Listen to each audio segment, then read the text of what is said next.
Yo voy a abordar un par de temas que están relacionados con, pues, definitivamente la situación más lamentable de una enfermedad grave como puede ser COVID, y es la mortalidad, la pérdida de vidas humanas. Aunque aquí me interesa dejar en claro unos temas de interpretación de los números, de tal suerte que ustedes como sociedad y ustedes como comunicadores y comunicadoras tengan una idea clara de lo que significan estos números en términos de estadística, en términos de la ocurrencia de la enfermedad en la población.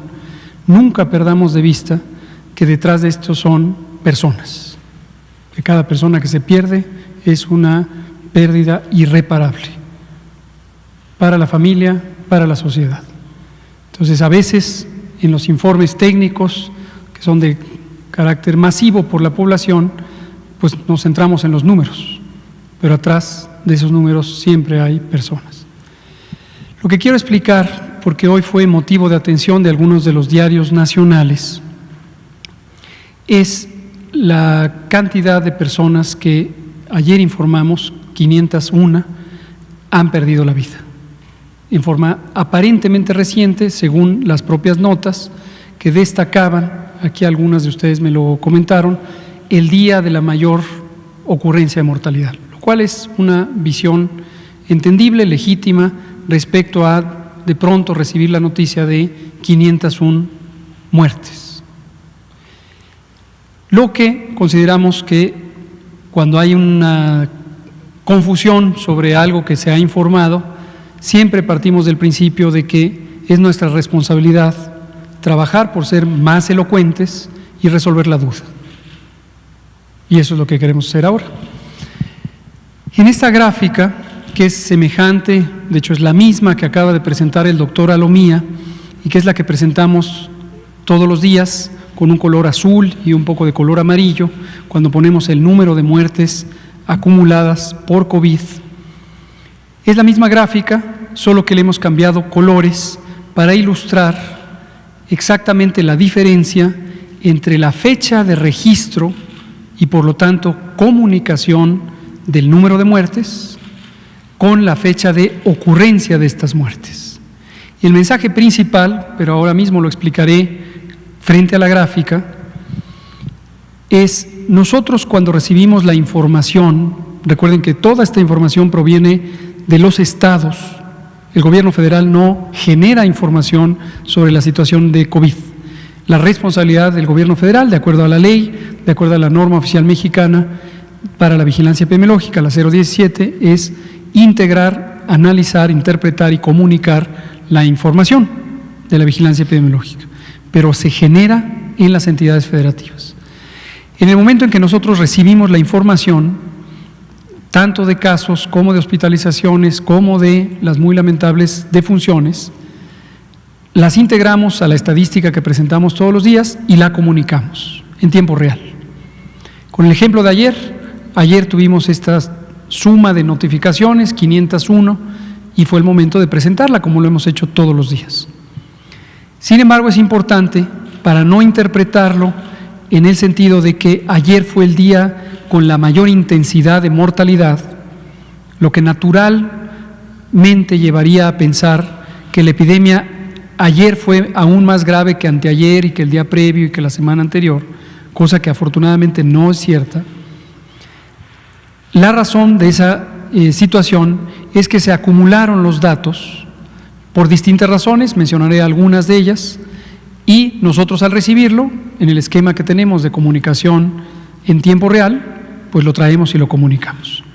Antes de tomar la gráfica, les explico cómo es el proceso de notificación de la mortalidad o de las muertes por COVID. Básicamente, cuando ocurre una defunción por COVID, en las unidades hospitalarias donde ocurre la muerte, o incluso si ocurriera fuera de unidades hospitalarias, en el domicilio, la persona que fallece debe ser certificada. Se debe emitir un certificado de defunción. El certificado es un documento de carácter legal, gratuito, por cierto. Aquí aprovecho para recordarle a todo el público que todos los trámites del certificado de defunción son gratuitos. Nadie debe cobrar por certificar una situación final. Entonces, la persona que certifica, que habitualmente es un profesional de la salud, concretamente un médico o una médica con una cédula profesional, debe poner las causas de muerte, y entre estas causas de muerte deben ponerse en el orden en que las causas fueron llevando al desenlace final. Empezando por la lista con la que de manera más inmediata llevó a la pérdida de la vida, por ejemplo, insuficiencia respiratoria, seguida de las causas que llevaron a esa causa directa. Y en el último renglón del certificado de defunción, que tiene 4 espacios para tales causas, viene lo que se llama causa básica de la muerte. Si se trata de una persona que padecía los síntomas de COVID grave, generalmente, y quien se le pudo tomar una muestra de secreciones respiratorias para diagnóstico por laboratorio, lo deseable es tener el resultado antes de que fallezca la persona, evidentemente siempre deseando que no fallezca, pero desafortunadamente puede fallecer, pero puede ser que está hospitalizada la persona y durante el curso de su hospitalización llega el resultado, que generalmente se procesa en 24, 48, a veces 72 horas, el procesamiento de laboratorio, y si llegara a fallecer la persona, se registra COVID o infección por SARS-CoV-2 como la causa básica de la muerte. Segunda posibilidad es que desafortunadamente la persona fallezca, pero sí se le tomó una muestra útil para diagnóstico por laboratorio y al momento en que fallece la persona no se conoce todavía el resultado del laboratorio, pero el certificado hay que emitirlo de manera inmediata. Entonces corresponde poner como causa probable COVID. Recordarán que hace algunas semanas presentamos aquí la carátula de un lineamiento que está disponible para todo el público sobre el correcto llenado de los certificados de defunción, que atiende a los lineamientos del Centro Internacional de Clasificación de Enfermedades que coordina la Organización Mundial de la Salud. Un tercer escenario que en estos tiempos en donde hay una gran cantidad de casos, estamos en la fase 3, puede ser que la persona llega demasiado tarde al hospital y fallece tan pronto llega al hospital, o incluso antes en la ambulancia o en el transporte, o incluso antes en su domicilio. Por cierto, volvemos a recordar que COVID es una enfermedad que puede ser grave, que puede ser fatal, letal, y que nos puede tomar por sorpresa. Entonces, toda persona que tenga diabetes, hipertensión, obesidad, tabaquismo o distintas causas de depresión del sistema inmune, del sistema de defensas, o que sea una embarazada o que tenga más de 65 años o 60 años de hecho, o toda persona que tenga incluso familiares con diabetes, familiares directos o con hipertensión, debe considerarse como una persona con riesgo mayor de complicaciones de COVID. Entonces, si llegara a presentar los síntomas de COVID, fiebre, tos, dolor de garganta y otros, escurrimiento nasal, enrojecimiento de los ojos, dolor muscular, fatiga, debe acudir a atención médica para valorar si está evolucionando hacia las complicaciones de COVID. Y el propósito de esto es no confiarse para poder tener distintas alternativas de manejo en hospital. Una de ellas es el uso de oxigenación no invasiva, una mascarilla de oxígeno, que podrían resultar en éxito en salvar la vida de las personas. Entonces aprovecho para recordar esto. Pero desafortunadamente puede ocurrir que, como comentamos hace unos días, las personas tienen miedo de ir a los espacios hospitalarios, lo decía Saturnino en sus preguntas, porque tienen la idea de que acudir al hospital les va a llevar a la muerte. Eso es muy triste porque es legítimo el sentimiento, pero está cimentado en un elemento de desinformación. Llegar al hospital no puede producir la muerte. Llegar al hospital da la oportunidad de recibir la valoración médica, posiblemente los estudios radiológicos, una tomografía del tórax, por ejemplo, y la atención con el uso de oxigenación no invasiva durante algunos días, y puede hacer toda la diferencia entre que la persona solo necesite hospitalización general o que la persona requiera, que no queremos que pase, necesite intubación y ventilación mecánica, o peor aún, que fallezca. Habiendo recordado esto, regresamos a este comentario. Cuando esto ocurre, la persona no se le tomó una muestra útil para el laboratorio. El procedimiento de vigilancia todavía contempla la posibilidad de que aún después de fallecida la persona, pero de manera inmediata, se pueda tomar una muestra útil para el laboratorio. Pero también es comprensible que cuando los hospitales están en una intensa actividad por una gran cantidad de pacientes, sea complicado la posibilidad de hacerlo. Y creo que es comprensible que se priorice la atención de las personas vivas que están esperando atención y no este procedimiento de toma de muestra que, aunque importante y útil, obviamente no puede estar por encima de la urgencia de atender a otras personas. Cuando esto ocurre, entonces nos topamos con lo que hemos comentado hace algunos días, de que la persona se queda sin un diagnóstico de laboratorio. Nuevamente, el lineamiento de correcto llenado del certificado obliga a que la persona certificante ponga como causa básica de la muerte COVID o probable COVID, de acuerdo a la clasificación internacional de enfermedades.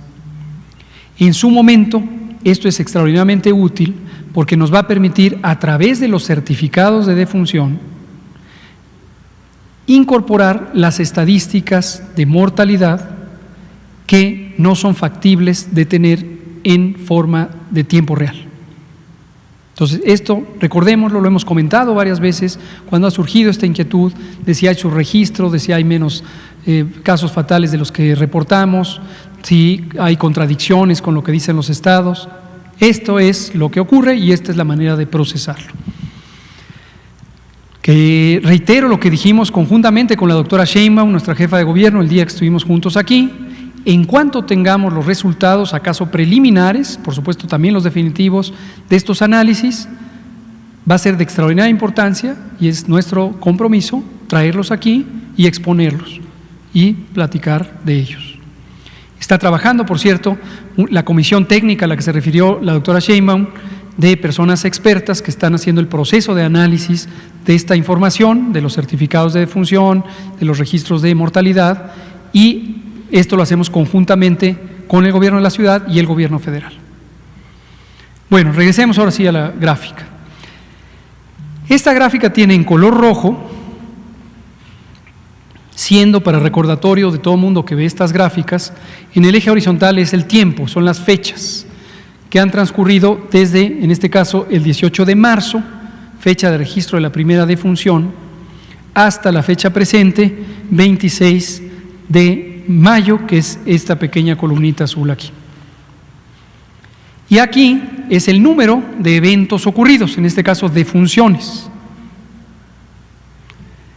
50, 100, 150, 200, 250 es la altura máxima de estas barras.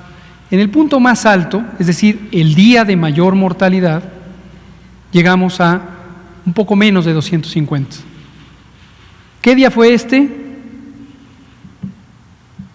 15 de mayo. Hasta ahora el día de máxima mortalidad fue el 15 de mayo, que es esta barra de aquí. ¿Por qué entonces, cuando venimos en cada día, decimos unos números que parecieran no corresponder con estos datos, cuando son los mismos datos? Porque aquí está, según dice el título, defunciones según fecha de registro. Y el registro va ocurriendo con respecto, es más, eso está mal, eso es por fecha de ocurrencia, estimado José Luis. Eso es por fecha de ocurrencia. La ocurrencia va sucediendo justo en la fecha en que ocurre. Ahora, esta gráfica, por lo tanto, es una gráfica que está continuamente activa. Lo voy a ilustrar más con la siguiente gráfica. Pero vean esto. Esta es la curva de casos fatales en color rojo y hemos separado dos intervalos adicionales. Todo lo rojo es defunciones previas al 19 de mayo, ocurridas hasta el 19 de mayo. Aquí está el 19 de mayo, el 18 de mayo es aquí. Después del 19 ya no hay rojo, ya no hay color rojo, porque las de color rojo son las ocurridas antes del 19 de mayo. En color ocre o crema o de este color, café claro, son las ocurridas entre el 19 de mayo y el 25 de mayo. Y aquí tenemos por eso que esta es la fecha 25 de mayo y ya el 26 no tenemos ninguna que esté en este color. Y son todas estas. Está aquí. El 11 de abril ocurrieron defunciones. Y luego tenemos las que son el 26 de mayo, y es esa pequeña barrita. Entonces, estas que están pintadas en azul son las 501 que comunicamos ayer. Por eso las separamos aquí para explicar este concepto. Son las detectadas, ocurridas, notificadas el 26 de mayo y las notificamos ayer, hoy es 27. Estas suman 501. Pero vean ustedes, y este es el mensaje principal, que no ocurrieron todas el 26 de mayo. Ocurrieron el 25 y el 24 y el 23, La más temprana de las reportadas ayer había ocurrido el 21 de abril, que fue una, la mayoría en los últimos 7 días. Entonces, esto es lo que explica que de repente parezca que suben los números, no quiere decir que ocurren ese día, lo que quiere decir es que se reportan ese día por parte de los estados, ya sea porque ya estaba registrada la persona como enferma, ya estaba registrada como una defunción, pero no estaba el resultado de laboratorio. Y en el momento en que llega, en la plataforma de información, se registra el caso fuera confirmado por laboratorio. Y entonces entra ese día en el reporte. ¿Sí? Veamos ahora en la siguiente gráfica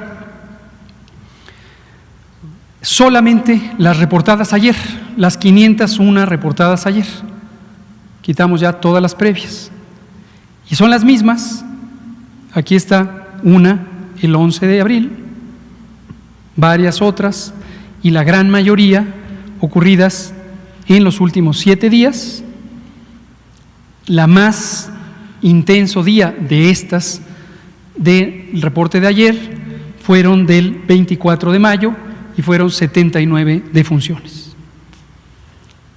Entonces, consideramos que era importante que ustedes lo supieran, que lo supiera la sociedad. No hay ningún sentimiento adverso hacia aquellos medios de comunicación impresos que hoy destacaron la noticia, el día de la máxima mortalidad. Hoy ya lo saben. Estoy seguro que en notas sucesivas incorporarán a este conocimiento para explicarlo de manera más detallada.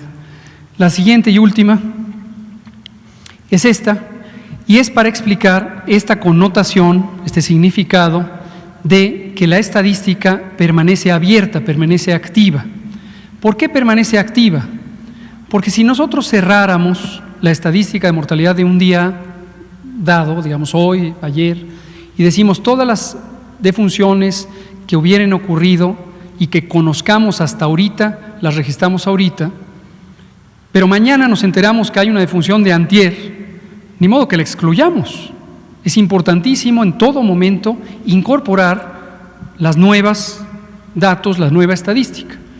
No importa si por el proceso me la notificaron mañana, pasado mañana, 10 días después. En el momento que ocurra, la incorporamos. Pero en términos de fechas, la incorporamos en la fecha en que ocurrió y la comunicamos aquí en la fecha en que nos la comunicaron. Para ilustrarlo nuevamente, vean ustedes, todas estas son defunciones ocurridas el 26 de... notificadas el 26 de mayo, las mismas. Pero aquí está el conocimiento que teníamos de estas mismas muertes, que acabo de representar en la gráfica azul, el conocimiento que teníamos de ellas en fecha 15 de mayo. Esto incluye la única muerte del 11 de abril y todas las demás. El 15 de mayo, este era el estado del conocimiento de las muertes ocurridas. El 16 de mayo, este era el estado del conocimiento de las mismas muertes ocurridas. O sea, es estas 4 más 44 más. El 17 de abril, este es el estado de conocimiento que había de las mismas defunciones, de esas que acabaron siendo 501 el 26 de mayo, el 85, que suman a las que había antes, etcétera, etcétera, etcétera, etcétera. Y el estado de conocimiento ahí era que en ese momento teníamos este registro. Entonces, eso es importante, incorporarlo a el conocimiento de cómo es el proceso de vigilancia, también de los casos fatales. Y, por supuesto, bienvenida siempre cualquier pregunta.